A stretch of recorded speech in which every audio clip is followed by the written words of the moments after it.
Hallelujah, praise lord. સગડાને સલામ. પ્રભુ ઈસુ ખ્રિસ્તના નામમાં દરેકનું સ્વાગત કરીએ છીએ. ફરીથી પ્રભુ આપણને એકઠા કર્યા, સંગત આપી. રોજ આપણને પ્રભુના વચનો સાંભળવાની આપણે ટેવ પાડવી જોઈએ. પ્રભુના વચનનું મનન કરવું જોઈએ.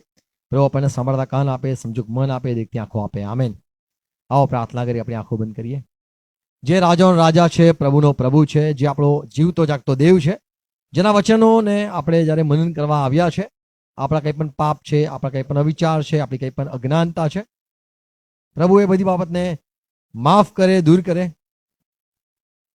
કે જેથી જે અવરોધો છે દૂર થાય ને આપણો સંબંધ પ્રભુ ઈસુ ખ્રિસ્તના લીધે જે પિતા સાથે સ્થપાયો છે, જોડાયો છે, ફરીથી આપણને એના સાથે મેલ થવો છે, શાંતિ મળી છે, સમાધાન થવું છે પ્રભુ ઈસુ ખ્રિસ્તના લીધે. એ બાબતને માટે પ્રભુનો આભાર માનીએ. પ્રભુ તમારા પવિત્ર લોહી માટે અમે આભાર માનીએ છીએ. જીવતા જાગતા પ્રભુ ઈસુ ખ્રિસ્ત તમારા લીધે જ અમે પિતા સાથે ફરીથી સંબંધમાં આવેલા છે. પિતા, અમે તમને માન આપીએ છીએ પ્રભુ ઈસુ ખ્રિસ્તને અમારા માટે મોકલ્યો માટે. અમે આ વાત સુવાર્તા પવિત્ર આત્માના દ્વારા આ વાતને સમજી શક્યા છે અને સ્વીકારીએ છીએ. અમારી મદદ કરો. જોડેલા દરેક વાલા ભાઈ બહેનોને આસ્વાદ આપો. પ્રભુ, વિશ્વાસુ તમારા ઉત્તમ વચનો સાંભળવા, સમજવા, વાંચવા, મનન કરવા માંગીએ છીએ. મદદ કરજો. પ્રભુ ઈસુ ખ્રિસ્તના નામમાં પિતા પ્રાર્થના કરે છે. મદદ કરો, પવિત્ર આત્મા મદદ કરો. Amen, amen. Praise lord. Good morning. આપણે પ્રેક્ટિકલના પુસ્તકનો અભ્યાસ કરીએ છીએ અને આ આપણે 17મો અધ્યાય છે. આપણે વાંચીએ, સાંભળીએ, મનન કરીએ. અહીંયા લખેલું છે, જે 7 દૂતની પાસે તે 7 પ્યાલા હતા, જે 7 દૂત પાસે 7 પ્યાલા હતા, તેઓમાંનો એક આવ્યો. તેણે મારી સાથે વાત કરી ને કહ્યું કે અહીં આવ. જે મોટી વેશ્યા ઘણા પાણી પર બેઠેલી છે, તેને જે શિક્ષા થવાની છે તે હું તને દેખાડીશ. તેની સાથે પૃથ્વીના રાજાઓએ વ્યભિચાર કર્યો છે અને તેના વ્યભિચારના દ્રાક્ષારસથી પૃથ્વી પર રહેનારા છાકટા થયા. પછી તે મને આત્મામાં અરણ્યમાં લઈ ગયો. ત્યાં મેં એક કિરમજી રંગના સ્વાપત પર એક સ્ત્રીને બેઠેલી જોઈ. તે સ્વાપત ઈશ્વર નિંદક નામોથી ભરેલું હતું. તેને 7 માથા તથા 10 શિંગડા હતા. તે સ્ત્રીએ જાંબુડા તથા કિરમજી રંગના વસ્ત્ર પહેરેલા હતા અને તે સોનાથી તથા મૂલ્યવાન રત્નોથી તથા મોતીઓથી શણગારેલી હતી. અને તેના હાથમાં તેના વ્યભિચારના ધિક્કારપાત્ર કૃત્યોથી તથા મલિનતાથી ભરેલું એક સોનાનું પ્યાલું હતું. તેના કપાળ પર એક નામ લખેલું હતું, એટલે મર્મ, મહાન બાબિલોન, વેશ્યાની તથા પૃથ્વીના ધિક્કારપાત્ર કૃત્યોની માતા. મેં તે સ્ત્રીને સંતોનું લોહી તથા પ્રભુ ઈસુના સાહેદોનું લોહી પીધેલી જોઈ. હું તેને જોઈને અતિશય આશ્ચર્ય પામ્યો. આમેન. તો અહીંયા શરૂઆતમાં જ 7માનો એક દૂત યોહાનને કહે છે, ચાલ આવ, હું તને કંઈક બતાવું. અને જે વેશ્યા અથવા તો જે ના સાથે રાજાએ પાપ કર્યું છે એ સ્ત્રી બતાવું, કે જે 16મા અધ્યાયમાં અને આગળના અધ્યાયમાં 14મા અધ્યાયમાં પણ બાબિલોનની જે વાત છે એનો અર્થ શું છે હું તને બતાવું. અને આપણે જે જોઈએ છે 3જી કલમમાં, અને તે મને આત્મામાં લઈ ગયો. અને આપણે આગળ જોઈએ છે, અને મેં એ સ્ત્રીને જોઈ. તો અહીંયા જે સ્ત્રી છે એ હું દેખાડું અને મેં જોઈ. અને પછી આગળ કીધું એ કેવી હતી, તો એનું નામ જે હતું એ તો મર્મ છે. એ સ્ત્રી કોણ? તો બાબિલોન. એ તો માતા છે, અને વ્યભિચારની અથવા તો વેશ્યાની માતા છે. અને 6ઠ્ઠી કલમમાં છે, તે જે માતા છે તેને ઘણા સંતોનું લોહી પીધેલું છે. અને જે શહીદો થયેલા સેવકો છે, પ્રભુ ઈસુ ખ્રિસ્તને સાક્ષીને વળગી રહેનારા, એને પીને અથવા તો એ લોકોને કતલ કરીને એ આ વેશ્યા બહુ જ મોટી થઈ છે. અને આ જોઈને હું આશ્ચર્ય પામ્યો, એમ પ્રમાણે યોહાન કહે છે. આ જે પહેલા દેહમાં જે જોયું એમાં 7માં જે પ્યાલા રેડનારા 7 દૂતો છે એમાંનો એક દૂત એ બતાવે છે. 7 દૂતો જે પૃથ્વી પર પ્યાલા ઈશ્વરના કોપ રેડવાના છે એ પહેલાનો મર્મ બતાવી દે છે. આ કોણ કોણ છે એના ઉપર આ પ્યાલા રેડાવાના છે. અને અહીંયા જોઈએ છે, પ્રભુ ઈસુ ખ્રિસ્ત યોહાનને પ્રકટીકરણ આપે છે એટલે મર્મ નથી આપતો, પણ પ્રગટ કરે છે, સતતા બતાવે છે. જે મર્મમાં બધી વાતો ત્યાં જોઈ છે એના દરેક ખુલાસા હું તને કરું છું કે જેથી તું વાત સમજી શકે. છઠ્ઠી કલમમાં કોણ છે આ સ્ત્રી?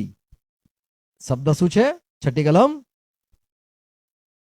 મહાન બાબિલોન, વેશ્યાની તથા પૃથ્વીના ધિક્કારપાત્ર કૃત્યોની માતા. તો આ કોણ છે સ્ત્રી? તો એ ત્યાં જવાબ મળે છે. 18મી કલમ.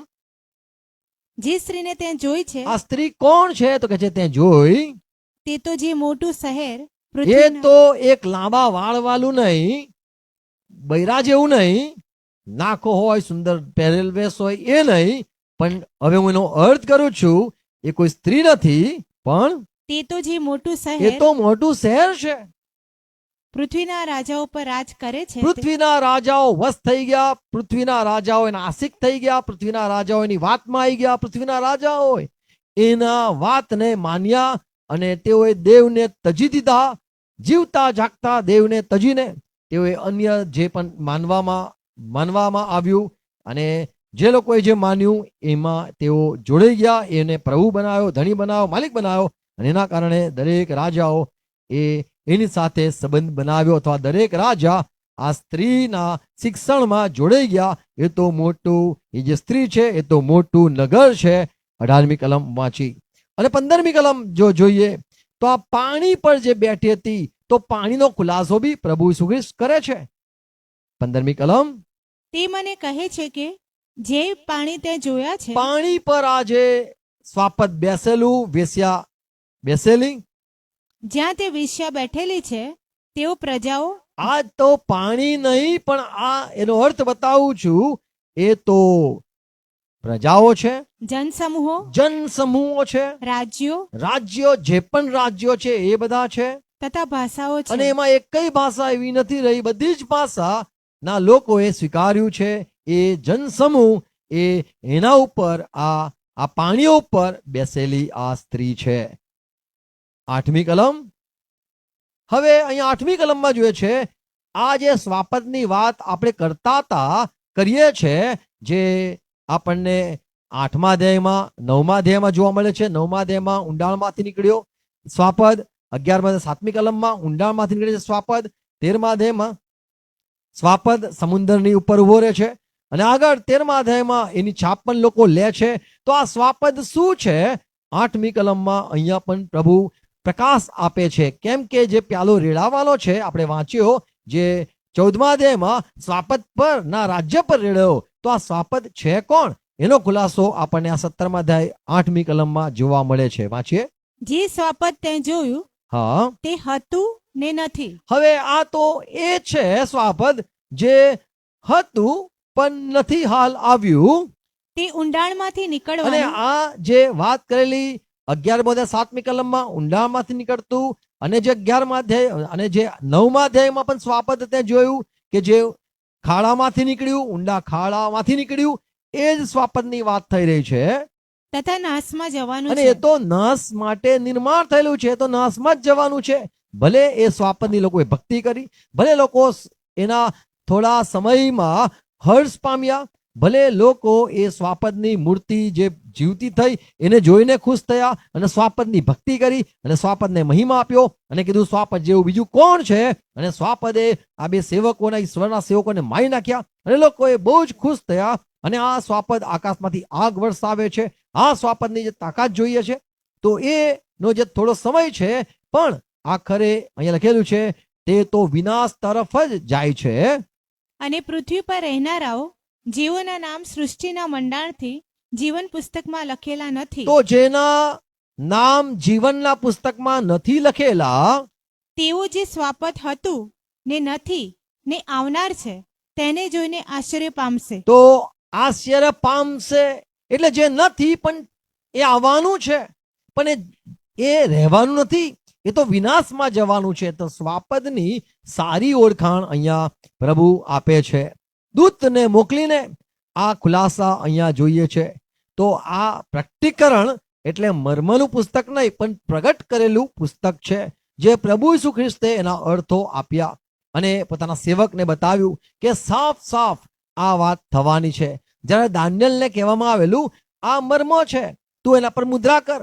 લોકો અહીં તહીં દોડશે, સમજવાનો પ્રયત્ન કરશે, પણ નહીં સમજે, કેમ કે પવિત્ર આત્મા તેઓ નથી પામ્યા. પણ નવા કરારમાં એ આ વાતો બધી સ્પષ્ટ સાફ કરી દીધી. તો આ સ્વાપદ કોણ છે એની ઓળખાણ આપણે અહીંયા જોઈએ છે કે જે લોકો પ્રભુના પર વિશ્વાસ નથી કરતા, જેઓના નામ જીવનના પુસ્તક એટલે હલવાનના જીવનના પુસ્તક. હલવાન કોણ? કે જે માય નંખાયેલું, જે અનાદિકાળથી અથવા તો શરૂઆતથી જ જેને વધ કરવામાં આવેલું, નિર્માણ થયેલું હતું કે માણસોના માટે એ મળશે, એનું જે પુસ્તક છે એ આવશે અને કોને કોને પસંદ કરવાનો છે એના નામ એ જાણતો તો હલવાન. અને આ પ્રભુ હલવાન એના પુસ્તકમાં જે લખેલા છે, તેઓના નામ, જેના નામ એના પુસ્તકમાં લખેલા છે, જીવન મળેલું છે, તેઓ તો આરાધના નહીં કરે. પણ જેમને પસંદ નથી કરવામાં નથી આવ્યા, તેઓ જ આ સ્વાપદને માનશે અને ભક્તિ કરશે. તો એની આ ઓળખાણ છે. 12મી કલમમાં આ જે રાજાઓ છે, 12મી કલમ, જે 10 શિંગડા તે જોયા છે. 10 સિંગડા.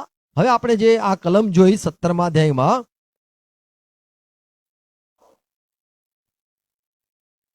ત્રીજી કલમમાં, મને આત્મામાં યોહાન કહે છે, દૂત લઈ ગયો, અરણ્યમાં લઈ ગયો, અને મેં સ્ત્રીને જોઈ. વાંચીએ. પછી તે મને આત્મામાં અરણ્યમાં લઈ ગયો. આત્મામાં અરણ્યમાં લઈ ગયો. ત્યાં મેં કિરમજી રંગના મેં કિરમજી રંગના સ્વાપદ પર સ્વાપદ પર એક સ્ત્રીને બેઠેલી એક જોઈ. સ્વાપદ હતું, એના પર સ્ત્રી બેસેલી. તે સ્વાપદ ઈશ્વર નિંદક અને આ જે નામથી, સ્વાપદ હતું તે કેવું હતું? ઈશ્વર નિંદા કરતું હતું. તેને 7 માથા એને 7 માથા તથા 10 શિંગડા હવે હતા. આ 10 સિંગડા શું છે? તો એનો અર્થ પણ આપણે 12મી કલમમાં જોઈએ છે. જે 10 શિંગડા તે જોયા ઓકે, છે, હા, મેં જોયા. તેઓ 10 રાજા છે. તેઓ તો 10 રાજા છે. તેઓને હજી સુધી રાજ્ય મળ્યું નથી. એ લોકો છે કે જેમને હજુ રાજ્ય મળ્યા નથી. હાલની તારીખમાં તો કહેવાય છે 10 રાજાઓ થઈ ગયા છે, 10 કન્ટ્રીઓ ભેગા થઈ ગયા છે, યુનો બનાવી દીધું છે. અહીંયા છે તેઓ આવ્યા નથી, કેમ કે તેઓ જે સિંગડા ફૂટ્યા અત્યારથી ફૂટી ગયા છે. સ્વાપદ આવ્યા વગર જ સિંગડા ફૂટી ગયા છે. લોકો કહે છે કે આવી ગયા છે, પણ સ્વાપદ જ નથી આવ્યું તો સિંગડા ક્યાંથી આવે? તો અહીંયા 12મી કલમમાં વાંચીએ છે, જે 10 શિંગડા તે જોયા છે, તેઓ 10 રાજા છે. 10 રાજા છે, તેઓને હજી સુધી રાજ્ય મળ્યું નથી, પણ સ્વાપદની સાથે એક પણ ઘડીભર સ્વાપદના સમયે તેઓ પણ એક ઘડીભર રાજાઓના જેવો અધિકાર તેઓને રાજાનો જેવો અધિકાર તેમને મળે છે. તેઓને મળશે. તો હજુ મળ્યો નથી, કેમ કે સ્વાપદ આવ્યું નથી, તો સિંગડા કઈથી આવે? તો એક ઘડીભર, એ પણ 7 વર્ષ, થોડું ઘણીભર, થોડું આનંદ, થોડી શાંતિ, થોડો મહિમા અને થોડી પ્રશંસા અને થોડો અધિકાર અને બહુ જ બધું. આ જે શૈતાન, અજગર અને સ્વાપદ, ખ્રિસ્ત વિરોધી, જૂઠો પ્રબોધક અને જૂઠો આત્મા, આ લોકોનું જે રાજ્ય આવવાનું છે એની વાત અહીંયા લખી છે. 10 રાજાઓ એમાં આવશે. 16મો અધ્યાય 4થી કલમ જો જોઈએ તો જે પાણી પર ત્રીજો દૂત રેડવાનો છે એ પાણી લોહી થઈ ગયું. અને આ બધી વાત શું છે એ આપણને અહીંયા અધ્યાયમાં, આ 17મા અધ્યાયમાં આપણને વાત સમજાશે. 17મો અધ્યાય 7મી કલમ, દૂતે મને પૂછ્યું કે તું કેમ આશ્ચર્ય પામે છે? તને કેમ આશ્ચર્ય થયું આ જોઈને? આ સ્ત્રીને જોઈ, એના ઉપર એ સ્ત્રીનો હા, અને 7 માથા તથા 10 શિંગડાવાળું સ્વાપદ જેના પર તે બેઠેલી છે, તેનો આ સ્ત્રી જે સ્વાપત પર, કિરમજી રંગના સ્વાપત પર બેસેલી છે, તેનો મર્મ હું તને કહીશ. હવે એનો બી તને અર્થ સમજાવીશ. તો હવે કોઈ અર્થ કરવાનો જરૂર નથી, પણ શરૂઆતના જે અધ્યાય છે એના અર્થો થાય છે. 11મા અધ્યાયમાં 2 સેવકો છે, કોણ હશે એના ચર્ચા થાય છે. પહેલું રણશીંગડું, બીજું રણશીંગડું, એના અર્થ નથી કરવામાં આવ્યા. 4 ઘોડાના અર્થ નથી કરવામાં આવ્યા, પણ સમજાવવામાં આવેલું છે કે આ જે ખ્રિસ્ત વિરોધી છે, સ્વાપદ છે, એ પોતાનું રૂપ કેવી રીતે બદલશે. શરૂઆતમાં શાંતિ, પછીથી તરત જ લોહી અથવા તો તરત જ એ અન્યાય અને લોકોને મારી નાખશે, ગુસ્સે થશે. તો એ દર્શાવે છે કે એને કરાર તોડ્યો અથવા સ્વભાવ એનો બદલાઈ ગયો, એ દર્શાવે છે. હવે આ જે 17મા અધ્યાય, 18મો અધ્યાય આપણે જો જોઈએ આજે, તો એમાં તમે આ બધી વાત વાંચશો. 18મી કલમ. જે સ્ત્રીને તે જોઈ છે જે સ્ત્રીને તે જોઈ છે તે તો જે મોટું શહેર તે તો મોટું શહેર પૃથ્વીના રાજાઓ પર રાજ કરે છે પૃથ્વીના રાજાઓ પર રાજ કરે છે તે છે. તે એ સ્ત્રી છે. તો આ સ્ત્રી જેમ આપણે મંડળી છે, ચર્ચ છે, ચર્ચ આખા દુનિયામાં રાજ કરે છે, એમ જ આ એક જુઠ્ઠું શિક્ષણ આનું આવવાનું છે, આ સ્વાપદનું, અને લોકો એને માનશે. જુઠ્ઠો પ્રબોધક જે ફેલાવાનો છે, જેમ સત્ય આત્માએ દુનિયામાં ફેલાવ્યું, ખ્રિસ્તને પ્રગટ કર્યો, એમ આ જુઠ્ઠો પ્રબોધક એ આખા દુનિયામાં એના સ્વાપદની ભક્તિ કરાવશે. તો આ આખું જે શહેર છે એના ઉપર એ તો કોના પર રાજ કરે છે? પૃથ્વીના દરેક રાજા ઉપર એ સ્ત્રી છે કે જે રાજ કરે છે. 17મો અધ્યાય 2જી કલમ. તેની સાથે પૃથ્વીના રાજાએ વ્યભિચાર કર્યો છે અને તેના વ્યભિચારના દ્રાક્ષારસથી પૃથ્વી પર રહેનારા છાકટા થયા. તો આ જે સ્વાપદ છે એ ખ્રિસ્ત વિરોધી છે. એટલે અહીંયા દુનિયા પર બે પ્રકારનું રાજ્ય રહેશે.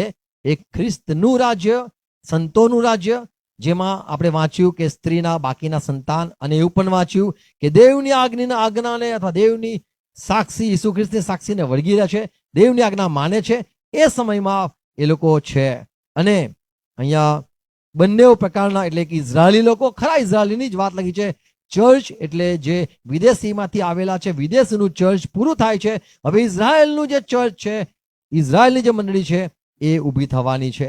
તો દુનિયા પર એક હશે ખ્રિસ્ત વિરોધીનું રાજ્ય પૂરેપૂરું, અને એક એની સામે પ્રભુના સંતો હશે અને પ્રભુના પસંદ કરેલા લોકો હશે. સાચા ખ્રિસ્તી કહીએ, સાચા ઇઝરાયલી કહીએ, એવા રાજ્યો પૃથ્વી પર રહેશે. અને ખ્રિસ્તના લોકોને નહીં જ પસંદ કરે. દુનિયાના બધા લોકો એ ખ્રિસ્ત વિરોધીને સ્વીકારશે, અથવા તો એન્ટીક્રાઇસ્ટને, સ્વાપદને સ્વીકારશે. હોશિયા 3જો અધ્યાય 1લી કલમ જો જોઈએ તો અહીંયા જૂના કરારમાં પ્રભુએ હોશિયાને કીધેલું કે તું જઈને લગ્ન કર, એક વેશ્યા સાથે લગ્ન કર, અને એના બાળકોને પોતાના બાળક બનાવી દે. 3જો અધ્યાય 1લી કલમ. હોશિયા 3જો અધ્યાય 1લી કલમ.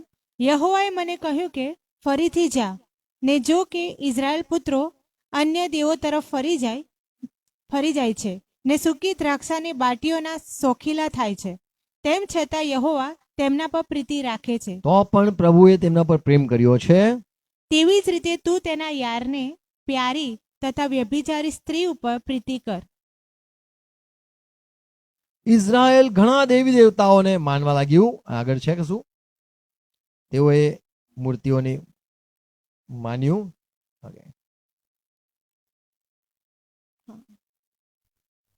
બીજા દેવો તરફ ગયા. કઈ કલમ હતી? અને તેઓએ એને અર્પણો ચડાવ્યા, મૂર્તિઓને રોટલી આપી.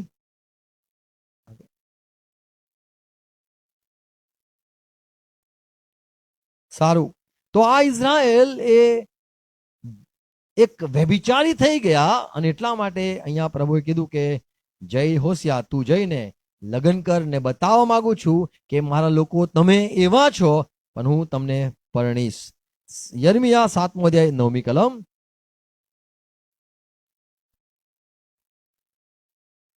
વાંચીએ આપણે. યર્મિયા 7મો અધ્યાય 9મી કલમ. શું ચોરી તથા હત્યા તથા વ્યભિચાર કરીને તથા ખોટા સમ ખાઈને અને બાલની આગળ ધૂપ બાળીને તથા જે અન્ય દેવોને તમે જાણ્યા નહીં તેઓની પાછળ ચાલીને આ મંદિર જે મારા નામથી ઓળખાય છે તેમાં તમે પેસશો ને મારી આગળ ઊભા શું રહીને તમે એવું વિચારો છો કે આ બધું અમે કરીને પછી પ્રભુના મંદિરમાં પ્રવેશ કરીશું અને અમે પ્રભુને બી માનીશું? ને મારી આગળ ઊભા રહીને કહેશો કે આ સર્વાધિકાર પાત્ર કામો કરવાની અમને છૂટ છે? અમને કોઈ જાતની શરમ નથી, અમને કોઈ બીક નથી, અને અમે કરીશું, એમ માનો છો કે પ્રભુ તમને માફ કરશે? યર્મિયા 5:7. પ્રભુ કહે છે હું કેમ કરીને તને ક્ષમા કરી હું શકું? તને કેમ માફ કરું? તારા પુત્રોએ મારો ત્યાગ કર્યો છે. તારા ઇઝરાયલ, તમારા બાળકો, તમારા પિતૃઓએ પણ પાપ કર્યું છે, ને જેઓ દેવ નથી તેઓના સમ ખાધા છે, અને બીજા દેવોને સ્વીકાર્યા છે, ને એમના સમ ખાઈને વાત કરો છો. મેં તેઓને ખવડાવીને તૃપ્ત કર્યા હતા, ત્યારે તેઓએ વ્યભિચાર કર્યો. તો જ્યારે મેં એમને ખવડાવ્યું તો પણ તેઓ પારકા દેવને ભજવા ગયા અને તે વ્યભિચાર કર્યો. અને વેશ્યાઓના ઘરોમાં તેઓના ટોળે ટોળા ભેગા થયા. તો અહીંયા જોઈએ છે કે ઇઝરાયેલનો દેવ જે લોકોને પૂરું પાડતો તો એમને છોડીને તેઓ અન્ય દેવી દેવતાને માનવા લાગ્યા. તો એને વ્યભિચાર કહેવાય છે. અને આ સ્ત્રી જે છે કે જેના સાથે રાજાઓએ વ્યભિચાર કર્યો. પાછા એ પ્રકટીકરણ 17 તેની 3જી કલમ. આત્મા મને લઈ ગયો અને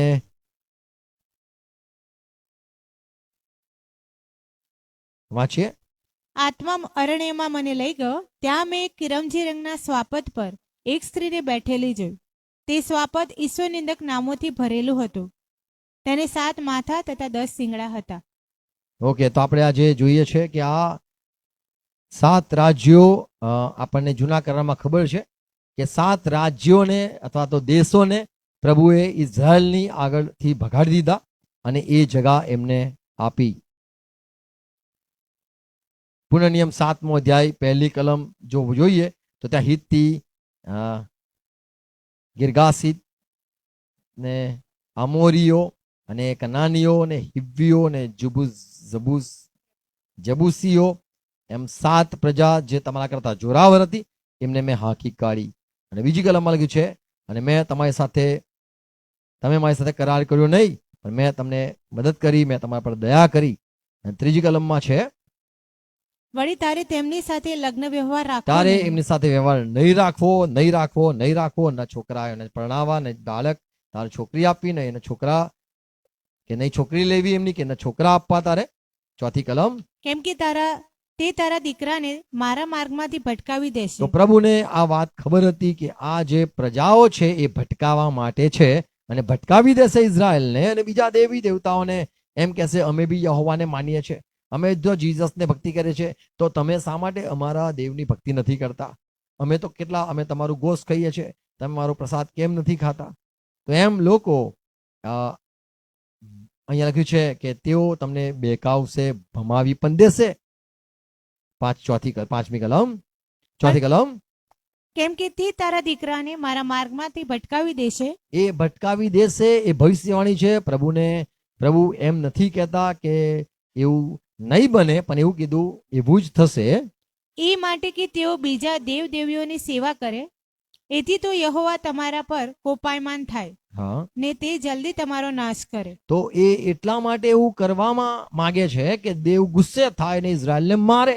આ વિચાર હતો શેતાનનો કે લોકો ભક્તિ કરે બીજાને અને એમનો દેવ ગુસ્સે થાય અને એમને મારે અને પછી હું પંપાળવા જાઉં, હું એમને દિલાસો આપું કે તમારા દેવે કેવું કર્યું. 5મી કલમ. પણ તમારે તેઓ પ્રત્યે આ પ્રમાણે વર્તવું. તમારે તેમની વેદીઓ તોડી પાડવી હા, ને તેઓના સ્તંભોને પછાડીને ચૂરા કરવા હા. ને તેમની અશેરી મૂર્તિઓને કાપી નાખવી ને તેમની કોતરેલી મૂર્તિઓને આગમાં બાળી નાખવી. એટલા માટે કે એ હોય નહીં કે તમે એની આગળ નમો પણ નહીં. 6ઠ્ઠી કલમ. કેમ કે તું યહોવા તારા દેવની પવિત્ર પ્રજા છે. તું જુદી કરેલી પ્રજા છે. પવિત્ર એટલે તમે જુદા થયેલા છો. તમારામાં એ બધી વાતો મેં એમાંથી કાઢી મૂકી છે. યહોવા તારા દેવે તને પૃથ્વીની સપાટી પરની સર્વ પ્રજાઓમાંથી પોતાની ખાસ પ્રજા થવા સારું બધી પ્રજાઓમાંથી તને પસંદ કરી ખાસ પ્રજા કરવા માટે પસંદ કર્યો છે. હવે આ ઇઝરાયલ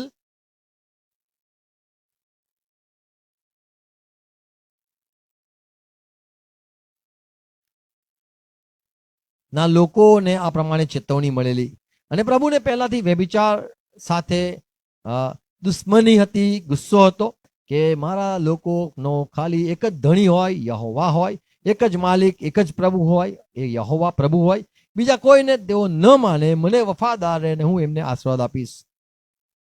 તો અહીંયા જે આપણે પ્રકટીકરણ 17મા અધ્યાયમાં જોઈએ છે કે મને જે બતાવી સ્ત્રી બીજી કલમમાં કે એ સ્ત્રી આખા બધા દેશોને ભમાવેલા અને ઇઝરાયલને પણ ભમાવા પ્રયત્ન કરેલો હતો. તો આ આખા કહે છે કે એને પૃથ્વીના દરેક રાજાઓને બધાને એના શિકાર થઈ ગયા હતા.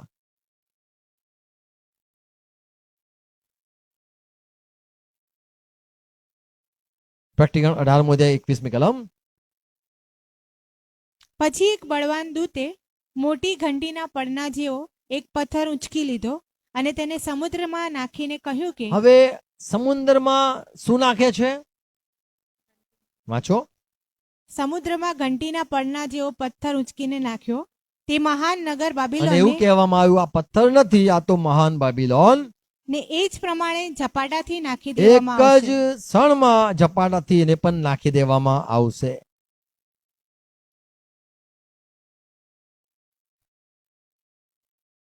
ઓકે, 17મો અધ્યાય 18મી કલમ, 19મી કલમ, 20મી કલમ, 21મી કલમ વાંચીએ. ઓકે, માફ કરો, આજ 18મા અધ્યાયમાં 18મી કલમ. તેઓએ તેના બળવાનો ધુમાડો જોઈને ઓકે, પોકાર સોરી, 17મો અધ્યાય 18મી કલમ. જે સ્ત્રીને તે જોઈ છે તે તો જે મોટું શહેર પૃથ્વીના રાજાઓ પર રાજ કરે છે તે છે. ઓકે,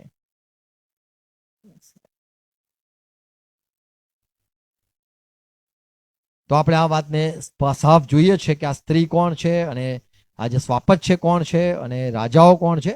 આ ચિત્ર એને જોયું. આગળના વિશે કહેવા માંગુ છું. સારું, દાનિયેલ પુસ્તક 7મો અધ્યાય 24મી કલમ. 10 સિંગડા જે છે એ 10 રાજાઓ છે જે નીકળવાના છે. અને વાંચો. દાનિયેલનો પુસ્તક 7મો અધ્યાય 24મી કલમ. પેલા 10 સિંગડા આ રાજ્યમાંથી 10 રાજાઓ ઉત્પન્ન થશે તે છે. અને તેમના પછી બીજો એક ઉત્પન્ન થશે, તે આગલાઓના કરતા જુદો થશે ને તે 3 રાજાઓને તાબે કરશે. હા, તે પરાત્પરની વિરુદ્ધ મોટી મોટી વાતો તો બોલશે. પરાત્પરના વિરુદ્ધ ઊભા થનાર 3 રાજાઓ, 3 લોકોની વાત છે. દાનિયેલ પુસ્તક 8મો અધ્યાય 20મી કલમ. જે 2 સિંગડાવાળો મેઢો તે જોયો તેઓ માદાઈ તથા ઈરાનના રાજાઓ છે. ઓકે, તો આ 7 માથા 10 સિંગડા એ દેશો છે અને એના પર જે અધિકાર એમને મળે છે એ છે. અને તે ઈશ્વર નિંદક, એટલે આ દેશ જે છે ઈશ્વરની નિંદા કરનાર અને દુર્ભાષણ કરનાર, દેવોના નામને વિરુદ્ધ બોલનાર આ પૂરેપૂરી ખ્રિસ્ત વિરોધીની પ્રજા છે. અને બધા જ રાજાઓ એક થઈ જવાના છે. પ્રકટીકરણ 12:3 જેમ આપણે જોઈએ છે કે જે અજગર છે જેને 7 માથા છે, 10 સિંગડા છે ને 7 મુગટો છે,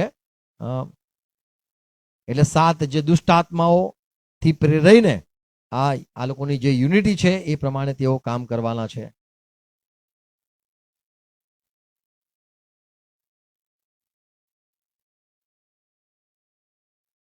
તો યોહાન આ જોઈને આશ્ચર્ય પામ્યો ને પ્રભુએ એને વાત સમજાવી કે આ શું છે. સારું, આપણે આગળ જોઈએ. 8મી કલમ, પ્રકટીકરણ 17:8. જે સ્વાપત તે જોયું જે સ્વાપતને જોયું, તે હતું ને નથી. હા, તે ઊંડાણમાંથી નીકળવાનું તથા નાશમાં જવાનું છે. અને પૃથ્વી પર રહેનારાઓ જેઓના નામ સૃષ્ટિના મંડાણથી જીવન પુસ્તકમાં લખેલા નથી, તેઓ જે સ્વાપત હતું ને નથી ને આવનાર છે તેને જોઈને આશ્ચર્ય પામશે. આનો ખુલાસો જ્ઞાની મન કરે. જે 7 માથા છે તે 7 પહાડ છે, તેઓ પર સ્ત્રી બેઠેલી છે. સારું. તો અહીંયા આ જે કહેવામાં આવ્યું કે જ્ઞાની મન કરે, 7 માથા 7 પહાડો છે અને જેના ઉપર સ્ત્રી બેઠેલી છે. તો આ જે ચિત્ર યોહાન જુએ છે એમાં આખા રાજ્યમાં ખ્રિસ્ત વિરોધી, એટલે ખ્રિસ્તની બિલકુલ ભય નહીં કે ન એને માનનારા એ લોકો છે. અને સ્વાપદ જે છે જેના ઉપર સ્ત્રી બેઠેલી છે, તો સ્વાપદના શિક્ષણ ને સ્વાપદની વાતો જે ફેલાયેલી છે એનું રાજ્ય છે. અને એ કંઈથી આવવાનું છે? તો કે એ આવવાનો છે અને નાશમાં જાય છે અને હાલ નથી આવ્યો. 10મી કલમ. જે 7 રાજા જેમાંથી 5 પડ્યા છે અને એક છે, અને વાંચીએ. વળી તેઓ 7 રાજા છે, એ તો 7 રાજા છે, તેમાંના 5 પડ્યા છે. જેમાં 5 પડ્યા છે, એક છે અને બીજો હજુ સુધી આવ્યો નથી. અને બીજો હજુ સુધી આવ્યો નથી. તો જ્ઞાની મન કરે આ શું છે? પહાડ, અને આગળ કે છે એના પર સ્ત્રી બેઠી છે. અને 10મી કલમમાં કે છે કે 7 રાજા કે જે માં 5 આવ્યા છે. તો આ જે જૂના કરારમાં દાનિયેલના પુસ્તક જો વાંચીએ, તેનો દાનિયેલ પુસ્તક તેનો 9મો અધ્યાય તેની 24 થી 27 કલમ જો જોઈએ તો ત્યાં જે આવવાનો છે રાજા અથવા તો જે સ્વાપદ અથવા તો સરદાર જે આવવાનો છે એ 62 અઠવાડિયા એના વિશે લખેલું છે. ત્યારબાદ અઠવાડિયાનો પાકો કરાર જે કરશે એ જે સરદાર આવવાનો છે એ યરુશલેમનો ઇઝરાયલનો પવિત્ર જગાનો નાશ કરવાનો છે. તો એ આવવાનો છે એની વાત આપણે અહીંયા જોઈએ છે. 24 થી 27 કલમ વાંચીએ, સાંભળીએ. દાનિયેલનું પુસ્તક 9મો અધ્યાય 24મી કલમ. અપરાધ બંધ પાડવાને, પાપનો અંત આણવાને, ને દુરાચારનું પ્રાયશ્ચિત કરવાને, ને સદાકાળનું ન્યાયીપણું દાખલ કરવાને, ને સદર્શન તથા ભવિષ્યવાદ પર સિક્કો મારીને નક્કી કરવાને, ને પરમ પવિત્રનો અભિષેક કરવાને, તારા લોકને શીર તથા તારા પવિત્ર નગરને શીર 70 અઠવાડિયા નિર્માણ કરેલા છે. એ માટે જાણ તથા સમજ કે યરુશાલેમની મરામત કરવાનો તથા તેને ફરી બાંધવાનો હુકમ પ્રગટ થયાના તો એક વખતથી સમય પ્રગટ થશે યરુશલેમને ફરીથી બાંધવાનો, મંદિરને બાંધવાનો. તે અભિષેક સરદારના વખત સુધીમાં 7 અઠવાડિયા વીતશે અને 62 અઠવાડિયામાં શેરીઓ તથા ખાઈ સહિત અંધાધૂંધીના સમયોમાં પણ તે ફરીથી બંધાશે. એ 62 અઠવાડિયા પછી અભિષેક સરદાર કાપી નંખાશે. અને આપણે આ વાત જાણીએ છે કે અભિષેક સરદાર એ પ્રભુ ઈસુ ખ્રિસ્ત છે કે જેને કાપી નાખવામાં આવ્યો અથવા તો એનો સમય પૂરો થયો, એના લોકોનો સમય પૂરો થયો. આગળ ને તેનું કંઈ પણ રહેશે એનું નહીં. કંઈ પણ રહેશે નહીં. એટલે ઈસુ ખ્રિસ્તના લોકો એ નહીં રહે. ત્યારબાદ આ સરદાર આવવાનો છે. આગળ પછી જે સરદાર આવશે પછી જે સરદાર આવવાનો છે એટલા માટે આપણે 17મો અધ્યાય 10મી કલમ પ્રેક્ટિકલમાં વાંચ્યું કે જે નથી પણ આવવાનો છે તો એ આવશે. ક્યારે આવશે? તો અહીંયા સ્પષ્ટ છે કે જે અભિષેક સરદાર કાપી નાખવામાં આવશે એનું કશું નહીં રહે. એટલે ખ્રિસ્ત નહીં રહે, એનું ચર્ચ નહીં રહે. પછી એ બીજો સરદાર આવવાનો છે. હવે આ સરદાર વિશે જો બીજા અધ્યાયમાં જોઈએ, દાનિયેલનું પુસ્તક 2 અધ્યાય 28 થી 26 કલમ તમે વાંચી શકો છો. તેમાં આકાશી દેવે નબુકદનેસ્સાર રાજાને એક સપનું આપ્યું અને એનો મર્મ દાનિયેલ કરે છે. અને દાનિયેલ કહે છે, તમને જે રાતે સૂઈ ગયા, તમને જે સપનું આવ્યું એ તો ઈશ્વર તરફથી છે, તમારું પોતાનું નહીં.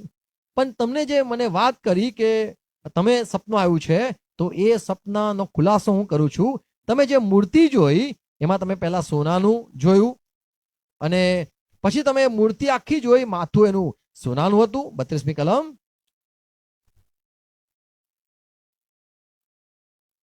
એ પ્રતિમાનું દાનિયેલ 2:32 વાંચો.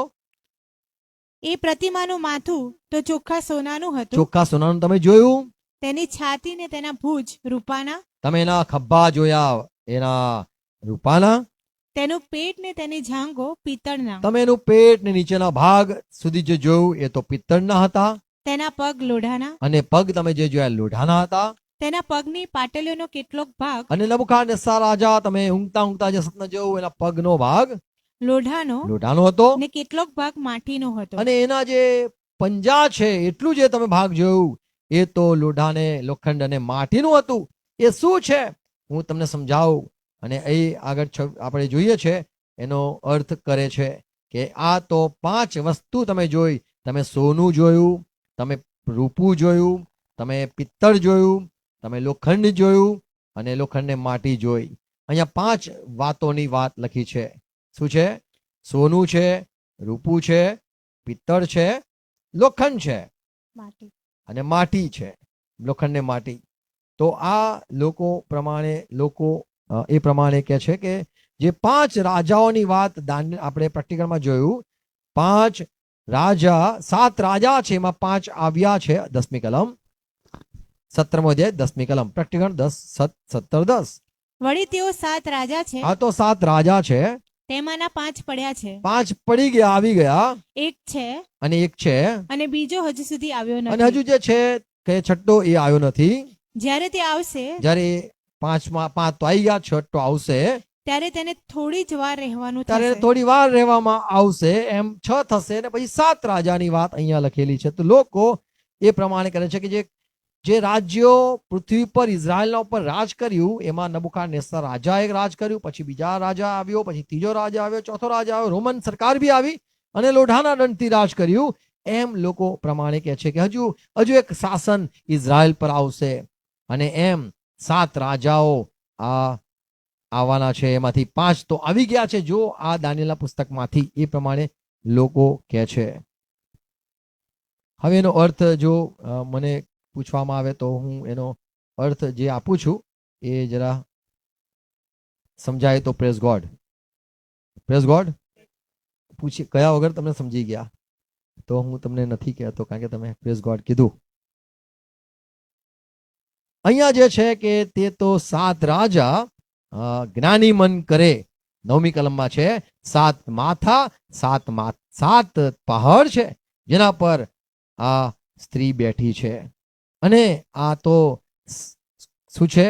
7 રાજા, એમાં 5 રાજા પડ્યા છે અને એક છે, અને બીજો જે છે એ આવ્યો નથી. એટલે 5 પડ્યા છે, 6 છે અને 7 આવ્યો નથી, અને એ આવશે એના માટે થોડો સમય છે. 11મી કલમ. જે સ્વાપદ હતું જે સ્વાપદ હતું ને નથી અને એ નથી, તે જ 8મો છે. તે જ 8મો છે. અહીંયા 7 પહાડ અથવા 7 રાજાની વાત લખી છે. ત્યારબાદ અહીંયા 8મો શબ્દ છે. 11મી કલમ. જે સ્વાપદ હતું ને નથી તે જ 8મો છે, તે 7માનો એક છે અને તે નાશમાં જાય છે. તો અહીંયા જે વાત લખી છે કે આ જે સ્વાપદ છે એ કોણ છે? સ્વાપદની વાત જ આપણે ઉપરની કલમથી જોઈએ તો કે જે કોણ સ્વાપદ, તો એ આપણે ઉપરની કલમથી જોઈએ છે, 8મી કલમથી જ જોઈએ છે. સ્વાપદ કોણ છે? તો કે જે હતું પણ નથી અને આવનાર છે. કઈથી આવનાર છે? તો કે છે કે એ ઊંડાણમાંથી આવનાર છે. 8મી કલમ. પણ કાં જાય છે? તો કે છે કે એ તો વિનાશમાં જાય છે. સ્વાપદની વાત કરતા કરતા અહીંયા 10મી કલમમાં સમજાવવામાં આવે છે, 11મી કલમમાં સમજાવવામાં આવે છે જે સ્વાપદ જે નથી, જે હતું જે નથી, અને જે એ જ 8મું છે, અને એ 7માનું એક છે, નીકળે છે. 11મી કલમ. જે સ્વાપદ હતું ને નથી તે જ 8મો છે. તો જે સ્વાપદ હતું એ કોણ? તો આપણે જે માનીએ છીએ કે હતું એટલે એ જન્મ્યું નથી, પણ એ આવી ગયેલું છે. એ જન્મવાનું નથી, પણ એ ઓલરેડી હતું એની વાત છે. અને જે હતું અને જે નથી અને નથી, એટલે હાલની તારીખમાં એ નથી અને તે જ 8મો છે. ઓકે, એ જ 8મો છે, અને તે 7માનો એક છે અને તે નાશમાં જાય છે. સારું. આ જે ખ્રિસ્ત વિરોધી છે અને આ જે સ્વાપદ છે એને 7માની સાથે ગણવામાં આવે છે. 7 સાથે 7 જે શબ્દ છે એ સંપૂર્ણ છે, અને ઈશ્વર સાથે એ આપણે જાણીએ છીએ કે પ્રભુના સાથે જોડેલી વાત છે. જે લોકો પ્રભુ સાથે જોડેલા છે તેઓ 7 છે. પ્રભુએ કીધું કે હરેક જે શિષ્ય છે એ કેળવણી પછી ગુરુ સરખો થઈ શકે છે. આ જે આવવાનો છે સ્વાપદ તે પણ ખ્રિસ્ત સાથે હતો. આ સ્વાપદ જે છે એ પણ પ્રભુ સાથે એના સાથે ફરતો હતો, અને એ છે જે આવવાનો છે. પણ એ જે સ્વાપદ ઊંડાણમાંથી નીકળવાનો છે એ પહેલાથી હતો અને હવે ઊંડાણમાંથી નીકળશે. એટલે જે હતો આવનાર છે એનો સમય થોડો છે, અને 7 સાથે હતો. એ અહીંયા આવી વાત લખેલી છે કે તે 7માનો હતો, પણ તે પોતાને મોટો માનીને 8મો ગણે છે. હવે દેવનો જે આંકડો છે અથવા સંપૂર્ણતાનો આંકડો છે, પરિપૂર્ણતાનો આંકડો છે તે 7 છે, અને જે 6 છે એ ઈશ્વર કરતા ઉતરતો એ માણસ છે.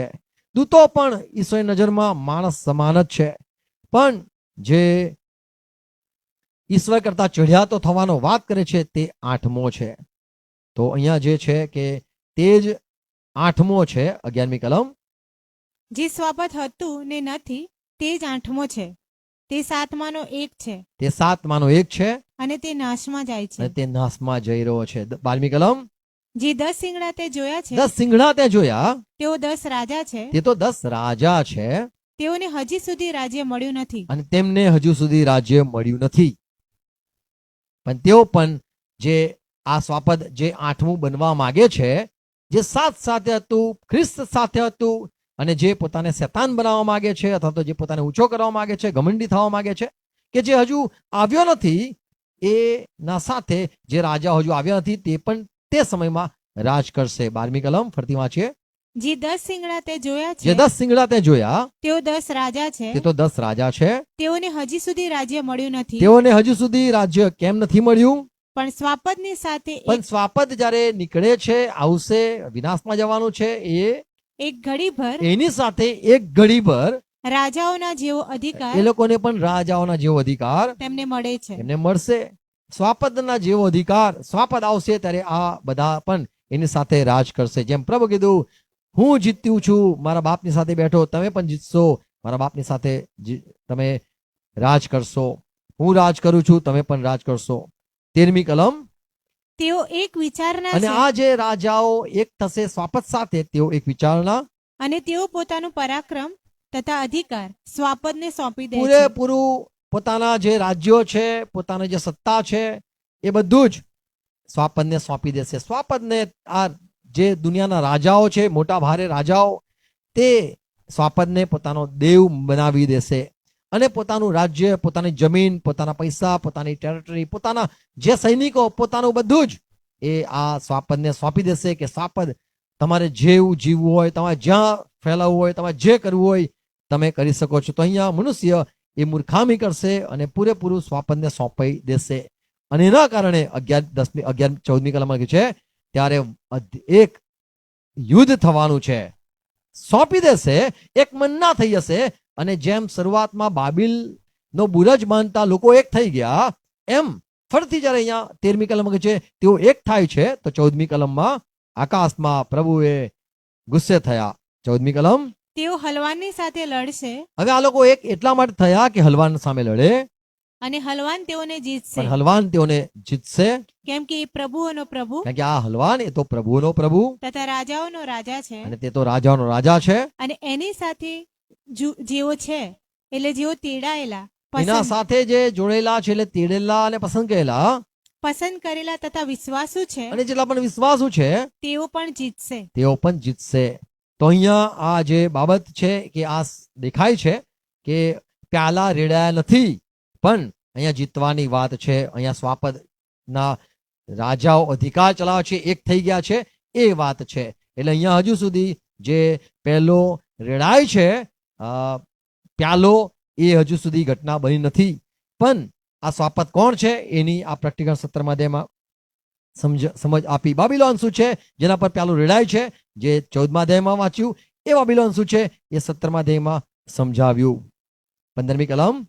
તે મને કહે છે કે જે પાણી તે જોયા છે, જ્યાં તે વેશ્યા બેઠેલી છે, તેઓ પ્રજાઓ, જનસમૂહો, રાજ્યો તથા ભાષાઓ છે. આ જે રાજ્યો, ભાષા, બધું જે છે એના ઉપર જે રાજાઓ છે, એ રાજાઓએ એમના જે પ્રેસિડેન્ટ કહો કે પ્રાઇમ મિનિસ્ટર કહો, એ લોકોએ પોતાના રાજ્યને સ્વાપદને સોંપી દીધું છે. 16મી કલમ. તે જે 10 શિંગડા તથા સ્વાપદ જોયા, તેઓ તે વેશ્યાનો દ્વેષ કરશે, તેની પાયમાલી કરીને તેને નગ્ન કરશે, તેનું માંસ ખાશે અને અગ્નિથી તેને બાળી નાખશે. તો અહીંયા જોઈએ છે કે આ લોકોમાં ફૂટફાટ થવાની છે, કેમ કે જ્યારે સુવાર્તા આવશે, પ્રભુની વાત ફેલાવવામાં આવશે, ત્યારે આ લોકો પોતે અંદર અંદર ઝઘડા કરશે અને રાજ્યમાં અંધકાર થઈ જશે. 17મી કલમ. કેમ કે તેઓ દેવની ઈચ્છા પૂરી કરે, એક વિચારના થાય અને દેવના વચનો પૂરા થાય ત્યાં સુધી તેઓ પોતાનું રાજ્ય સ્વાપદને સોંપે, એવું દેવે તેઓના મનમાં તો મૂક્યું ક્યાં છે. સુધી તેઓ સ્વાપદને આધીન રહેશે? ક્યાં સુધી તેઓ સ્વાપદને ભક્તિ કરશે? એક સમય આવશે જ્યારે પ્યાલું રેડાશે, ત્યારે જે બનવાની છે ઘટનાઓ, લોકોને થવાનું છે જે એ કે લોકો જે એક મનના થયા છે, પણ પ્રભુના ઈચ્છાના લીધે થયું છે, એ વાત સાબિત થશે. 18મી કલમ. જે સ્ત્રીને તે જોઈ છે, તે તો જે મોટું શહેર પૃથ્વીના રાજાઓ પર રાજ કરે છે તે છે. તો હાલની તારીખમાં ક્રિશ્ચિયાનિટી છે, ખ્રિસ્તી લોકો છે કે જે દુનિયા પર રાજ કરે છે. પણ એક સમય આવવાનો છે કે એન્ટી ક્રાઇસ્ટ પૂરેપૂરા ખ્રિસ્તના વિરુદ્ધમાં લોકો એક થઈ જશે, ત્યારે આકાશનો દેવ એ પ્યાલા રેડશે કે જેથી દુનિયાને માં જે રાજ્યમાં ફૂટ પડે સુવાર્તા દ્વારા અને લોકો સ્વીકારશે, એમાં લોકોના અંદર અંદર એના રાજ્યમાં અંધકાર પણ થઈ જશે. તો આજે 18મા અધ્યાયમાં આપણે આટલી વાતો જોઈ. સ્વાપદ એ સ્ત્રી વેશ્યા, અને આ સ્વાપદ કોણ છે? રાજાઓ. અને તે જે જોયું અહીંયા, તે જે જોયું એનો ખુલાસો આપું, તે જે જોયું પાણી જોયું તને ખુલાસો આપું, એ આખી આ વાતો છે. Praise God. પ્રભુ વધુ કૃપા આપે એને આપણે વધુ આગળ સમજીશું. પ્રભુ દરેકને આસ્વાદ આપે. પ્રાર્થના કરીએ. પિતા પ્રભુ ઈસુ ખ્રિસ્તના નામમાં નમીએ છે, તમારા પવિત્ર વચન માટે આભાર માનીએ છીએ. પ્રભુ આ બધી વાતો અદ્ભુત છે, અને તમે જે બાબતો કરવાના છે અને શું છે એનો તમે ખુલાસો આ અધ્યાયમાં આપ્યો. અમે આભાર માનીએ છીએ. પ્રભુ બધી વાતો વધુ અમને સ્પષ્ટ કરો, વધુ સમજાવતા રહો. અને પ્રભુ મનન કરીએ છીએ, અભ્યાસ કરીએ છીએ, સહાય કરજો. જોડેલા દરેક વાલા ભાઈ બહેનોને પુષ્કળ કૃપા આપો, અમને મદદ કરો. અને જે બધી બાબતો સત્ય છે વવાય ફળ લાવવા માંગુ છું. તમારા રાજ્યની વૃદ્ધિ થાય, અને જે શૈતાનનું રાજ્ય આવવાનું છે, અને જે સ્વાપદ જે હતું અને સ્વાપદ જે પૃથ્વી પર ફળથી પ્રગટ થવાનું છે, અને એનો મહિમા થવાનો છે, અને લોકો એને સ્વીકારવાના છે, અને 10 રાજાઓ પણ એને માની લેશે, પણ ઘડીભર હશે. અને ત્યારબાદ જે અંધકાર થવાનો છે એના રાજ્યમાં ફૂટ પડવાની છે, અને ત્યારે સ્વાપદ પર આરોપ મૂકવામાં આવશે, અને સ્વાપદને પકડવામાં આવશે, જૂઠા પ્રબોધકને પકડવામાં આવશે, અને લોકો જ માંગશે, ન્યાય માંગશે. અને તમારા સંતો જે લોહી વેવડાવવામાં આવેલું છે તેઓનો જે પુકાર છે સાંભળીને તમે જે પ્યાલા રેડવાના છે, એ બધી ઘટનાઓ થવાની છે. અમે વિશ્વાસ કરીએ છીએ. અને તમે કીધું કાનો માત્ર જત્ર સહેલ છે, આકાશ પૃથ્વી જતા સહેલ છે, મારી વાતો એના કાનો માત્ર જતો રહેશે નહીં. પ્રભુ અમે તમારા વચન પર વિશ્વાસ કરીએ છીએ. એક એક વાતો જે લખી છે, કીધી છે, એ જ પરિપૂર્ણ થવાની છે, માનીએ છે. આભાર પ્રભુ, તમે જે બધી વાતો સંભળાવી છે, સમજાવી છે માટે સહાય કરો, આસ્વાદ આપો, કૃપા આપો. પિતા ખ્રિસ્તમાં માંગીએ છીએ. આમેન. પ્રભુ શ્રીમાતા સાથે કરીએ. વકાસમાં મારા બાપ, તમારું નામ પવિત્ર બનાવો, તમારા જે આવો છે વકાસમાં ત્યાં પૃથ્વી ઉપર, તમારી ઈચ્છા પૂરી થાવ. દિવસનો એટલી આજ મને આપો, જેમને માફ કરું છું તેમને માફ કરો, પ્રશ્ન લાવો, સંત છૂટકો કરો. રાજ્ય પરાક્રમ મહિમા સરકાર સુધી તમારા છે. Amen, amen. Praise God. God bless you. Thank you.